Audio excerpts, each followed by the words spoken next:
Paul àtọ̀rẹ́ ẹ̀ yìí yóò pẹ́ lẹ́wọ̀n o, èyí lohun tí wọ́n ṣe. Ọkùnrin ẹni ọdún 22 kan Isaac Paul àti ọ̀rẹ́ rẹ̀ Oscar Ishaku ẹni ọdún 28 ni wọ́n ti ń jẹ́jọ́ lọ́wọ́ nílé ẹjọ́ májísírèètì tó wà lágbègbè Ọ̀kà nílùú Oǹdó lórí ẹ̀sùn bíbá ọmọdébìnrin kan sùn ní tipátipá. Àwọn olùjẹ́jọ́ méjèèjì ni wọ́n fẹ̀sùn híhùwà ìbàjẹ́ tó lè dí àlàáfíà ìlú lọ́wọ́ nípa bí wọ́n ṣe fi tipátipá bá ọmọdébìnrin kan tí wọ́n forúkọ bò láṣìírí lò pọ̀ lòdì sí ìfẹ́ inú rẹ̀.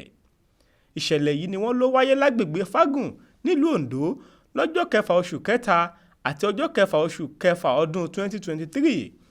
Ọlọ́pàá agbèfọ́ba Gbénga Akínsùnlérè ní àwọn Paul àti ọ̀rẹ́ rẹ̀ ti ṣẹ̀ sí abala òfin 249 àti 357 357 nínú ìwé òfin ìpínlẹ̀ Oǹdó ti ọdún 2006. Akínsùnlérè nínú ẹ̀bẹ̀ rẹ̀ ní kí adájọ́ pàṣẹ fífi àwọn olùjẹ́jọ́ méjèèjì pamọ́ sínú ọgbà ẹ̀wọ̀n náà nítorí kóòtù májísírèètì kò lágbára lábẹ́ òfin láti gbọ́ irú ẹ̀sùn tí wọ́n fi kàn wọ́n.